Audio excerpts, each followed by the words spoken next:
आज स्वामी विवेकानंद जी की जयंती है। सभी को बहुत बहुत बधाई हो। स्वामी विवेकानंद जी के बारे में सभी लोग जानते होंगे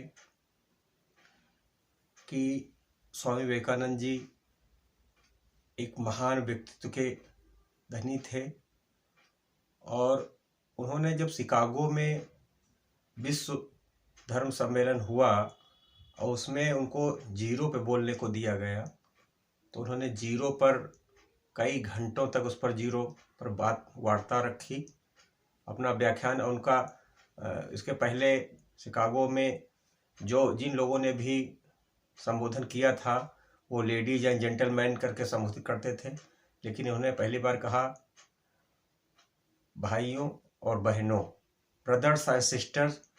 इनके एक वक्तव्य पे पूरा सभा तालियों से गड़गड़ाहट से गूंज उठा। तो विवेकानंद जी अपनी पहचान पूरे विश्व स्तर पर उन्होंने दिखाई भारत की, और उनके बारे में उनका बचपन का नाम नरेंद्र था और वो कभी भी आडंबर को दिखावा के नहीं मानते थे। उनका कहना था कि जब तक हम ईश्वर पर खुद विश्वास तब करें जब हम उसको परख कर देखें। उन्होंने कई संतों से इसका प्रश्न किया कि आपने ईश्वर को देखा है, तो बहुत लोगों ने कहा कि नहीं, हमने देखा नहीं, हम प्रयास कर रहे हैं। तो उन्होंने उनको गुरु स्वीकार नहीं किया, कहा जब इन्होंने नहीं देखा तो ये हमको क्या दिखाएंगे भगवान को। लेकिन दक्षिण भारत में कलकत्ता में जब रामकृष्ण परमहंस जी के पास वो जाते हैं और उनसे प्रश्न करते हैं कि क्या आपने ईश्वर को देखा है, तो उन्होंने कहा हाँ हमने देखा है। कहा कैसे देखा है? कहा जैसे तुम्हें देख रहा हूँ वैसे ईश्वर को भी देखा है और वो देखते हैं। तो उनको कुछ विश्वास हुआ और फिर वो उनसे मिलने के लिए, पहले उनके स्वामी विवेकानंद जी के पिता का देहांत हो गया था। वो एक बहुत बड़े एडवोकेट थे, लेकिन जब उनके देहांत के बाद उनके ऊपर पर जिम्मेदारी आ गई तो वो रामकृष्ण परमहंस जी के पास गए और कहा कि आप तो ईश्वर को देखते हैं, काली माता के भक्त हैं, तो आप माता से क्यों नहीं कहते कि हमारी घर की जो है दीनता दरिद्रता दूर हो। तो उन्होंने कहा कि हम क्या कहें, तुम जाकर के खुद ही क्यों नहीं अंदर जाओ और काली माता से मांग लो।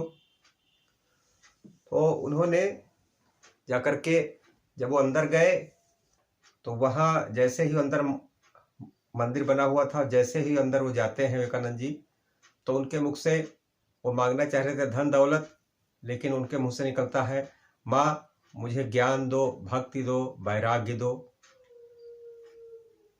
और बाहर निकलते हैं तो उनको फिर लगता है कि अरे ये क्या हुआ, मैंने क्या मांगा। तो रामकृष्ण जी परमहंस जी कहते हैं कि अरे कोई बात नहीं, फिर से जाके मांगो। तो फिर वो जाते हैं और फिर उनके मुंह से यही निकलता है ज्ञान दो, भक्ति दो, वैराग्य दो। तब आकर वो कहते हैं आपने क्या जादू किया? कहा मैंने कुछ नहीं किया, या माँ से मांगो, माँ का मामला है, आप जानो। तो फिर वो मांगते हैं कि मुझे ज्ञान दो, भक्ति दो, वैराग्य दो। उनके मुख से यही निकलता है। तो फिर जब 3 बार निकलता है तो रामकृष्ण परमहंस जी कहते हैं कि तुम्हारे ईश्वर तुमसे प्रकट, तुमसे कुछ कराना चाहता है, तुम इसके संदेश को समझो और तुम्हारे लिए ये सांसारिक जीवन नहीं है, तुमको तुम्हारे हाथों से बहुत कार्य होने हैं। और फिर वो जो है रामकृष्ण परमहंस जी के साथ में उनके शिष्य बन करके और सबसे प्रिय शिष्य बनते हैं और हमेशा जो है, और उन्होंने सच्चा ज्ञान प्राप्त किया और पूरी दुनिया में अपने भारत का गौरव बढ़ाया। वो हमेशा युवाओं को कहते थे कि अपने लक्ष्य की तरफ तब तक बढ़ो जब तक उसे प्राप्त न कर लो। उत्तिष्ठत जागृत, उठो जागो। तो युवाओं को हमेशा उन्होंने जगाने के लिए प्रयास किया।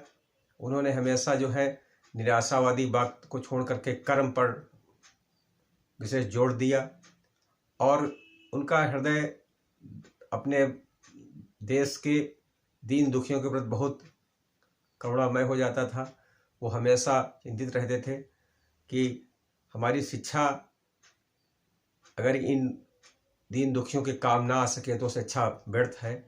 तो विवेकानंद के बारे में हमने पढ़ा, बार बार पढ़ा और काफ़ी उनसे प्रभावित हुआ और उनके आदर्श को जीवन में अपने उतारने का प्रयास करता रहा।